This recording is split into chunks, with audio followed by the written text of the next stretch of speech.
TDP అరాచకం. దేశానికి సేవ చేసిన సైనికుడిపైనే అరాచకం చేశారు. ఎవరైనా ఏంటి చూద్దాం.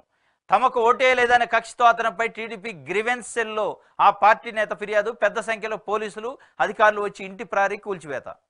ఇది కథ.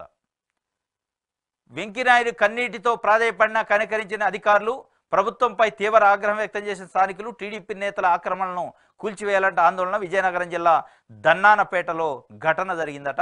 ఇది ఒక మాజీ సైనికుడు 25 సంవత్సరాల పాటు దేశానికి రక్షణగా ఉండి దేశానికి సేవ చేసిన వ్యక్తికి ఇచ్చిన గౌరవం ఇది. తెలుగుదేశం పార్టీ నాయకులు, తెలుగుదేశం పార్టీ ప్రభుత్వం దేశానికి సేవ చేసిండండి. దేశానికి సేవ చేసిన వ్యక్తులకి, దేశానికి సేవ చేసిన ఆ రిటైర్డ్ మిలిటరీ వాళ్ళకి ప్రభుత్వమే భూములు కేటాయించింది, ప్రభుత్వమే ప్లాట్లు కేటాయించి ప్రభుత్వం ఇల్లు కట్టించే కార్యక్రమం ఉంది. మిలిటరీ ఏదైతే సైనికుల సంక్షేమ సంఘం ఉంటుంది, ప్రభుత్వమే 500 గజాల 1000 గజాల కేటాయించి వాళ్ళకి ఇల్లు కట్టుకోవడానికి, దున్నుకోవడానికి ఒక 5 ఎకరాల భూమి ఇచ్చే స్కీమ్ కూడా ఉంది ప్రభుత్వం నుంచి.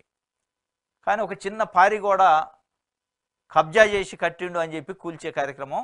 ఆయనకి 25 సంవత్సరాలు ఈ దేశానికి రక్షణగా ఉన్నందుకు ఇచ్చిన గౌరవం, మర్యాద ఇది.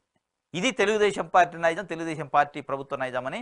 దేశానికి సేవ చేస్తే ఇదే ఆ బహుమతి అని ఆయన రోధిస్తాడు. పాపం ప్రహరీ కూల్చివేయడంతో రోధిస్తున్న మాజీ సైనికుడు వెంకయ్యనాయుడు దంపతులు ఏడుస్తున్నారు పాపం, చిన్నపిల్లలు ఏడ్చినట్టు. ఇది న్యాయమా?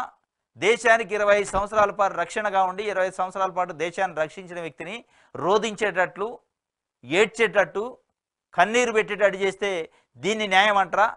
ఇంకెక్కడ కబ్జాలు లేవా? మీ నాయకులు ఎక్కడ కబ్జాలు చేయరా? అసలు ఒక సైనికుడికి నిజంగా కూడా ప్రభుత్వమే అన్ని మర్యాదలు చేయాలి, అన్నీ ఆయనకు కావాల్సినవి అన్నీ సమకూర్చాలి, ఆయనకు కావాల్సిన దున్నుకోవడానికి భూమి, ఉండటానికి ఇల్లు, కట్టుకోవడానికి ఇల్లు అన్నీ చేయాల్సింది పోయి చిన్న పారి కూడా ప్రభుత్వం దాంట్లో ఉందని కూల్చే కార్యక్రమం. వైఎస్ఆర్సీపీకి ఓటేసిండని, లేదంటే తెలుగుదేశం పార్టీకి ఓటేయలేదని, వైఎస్ఆర్సీపీ సానుభూతిపరుడని ఒక సైనికుడినే వదిలిపెట్టలేదంటే ఇక సామాన్య ప్రజల పరిస్థితి ఎట్లా ఉండబోతుంది అనేది ఒక భయాందోళనకు గురి చేయడానికి ఇది చేశారు. ఆయన చెప్తున్నాడు. మాజీ సైనికుడు వెంకయ్యనాయుడు మీడియాతో మాట్లాడుతూ, నేను 24 ఏళ్ల పాటు దేశ రక్షణ కోసం పనిచేశా. అలాంటి నాకు ఇదే ఈ ప్రభుత్వం ఇచ్చే బహుమతి. గతంలో జరిగిన సర్పంచ్ ఎన్నికల్లో ఓటు వేయలేదనే కక్షతో గ్రామ టీడీపీ నేత గేదెల రాజారావు అమరావతి వరకు వెళ్ళి మరీ నాపై ఫిర్యాదు చేశాడు. న్యాయం, ధర్మం అంటూ మాట్లాడే పవన్ కళ్యాణ్, చంద్రబాబుకు ఈ మాజీ సైనికుడు జరుగుతున్న అన్యాయం కనిపించడం లేదా? రాజకీయాలతో ఎటువంటి సంబంధం లేని నాపై వేధింపులకు పాల్పడుతుండడం సరికాదు. గ్రామంలోని టీడీపీ నేతలు ఆక్రమణలు తొలగించే వరకు నా పోరాటం ఆగదు. టీడీపీ వాళ్ళ దౌర్జన్యాలు అడ్డుకొని రాష్ట్రపతి నాయకు న్యాయం చేయాలని కోరుకుంటున్నాను అని ఆవేదన వ్యక్తం చేసిండట. రోధిస్తాడు, బోరునని ఏడుస్తాడు. 24 సంవత్సరాలు దేశానికి సేవ చేస్తే, రక్షణగా ఉంటే మీరు ఇచ్చే బహుమతి ఇదే? రాష్ట్రం పరువు పోద్ది. ఇది రాష్ట్రపతి వరకు నిజంగా ఆయన ఉత్తరం రాస్తే రాష్ట్రం పరువు బజార్లో పోద్ది, ఢిల్లీ వీధుల్లో పడింది. ఇదే మీరు చేసేది? అంటే సర్పంచ్ ఎన్నికల్లో, ఎప్పుడో పోయిన సర్పంచ్ ఎన్నికల్లో తెలుగుదేశం పార్టీకి ఓటేయలేదని ఇవాళ మీరు అదంతా అంటే ఎందుకు రాసుకోలేదు? రెడ్ బుక్కే రాతంటే, నాయకుడే రెడ్ బుక్ రాతంటే వాళ్ళు ఎందుకు గుర్తుపెట్టుకోరు? వాళ్ళు కూడా ఏదో బుక్లో రాసుకొని ఇవాళ అధికారం వచ్చాక ఇది చేసే కార్యక్రమం చేశారంటే ఇంతకంటే దుర్మార్గం ఉండదు, ఇంతకంటే దౌర్జన్యం ఉండదు, ఇంతకంటే విచ్చలవిడితనం ఉండదు. ఇది ఒక మాజీ సైనికుడికే ఈ పరిస్థితి వస్తే ఇక సామాన్య ప్రజలు ఎంత భయాందోళనకు గురి కావాల్సి వస్తుంది భవిష్యత్తులో అనేది ఆయన రాష్ట్రపతికి లేఖ రాస్తారట. ఇది జరుగుతుంది. చిన్న ప్రారీ కూడా, ఇంటి ప్రారీ కూడా చిన్న, అది కొంచెం గవర్నమెంట్ జాగాలోకి వచ్చిందట, వెంటనే కూల్చారు.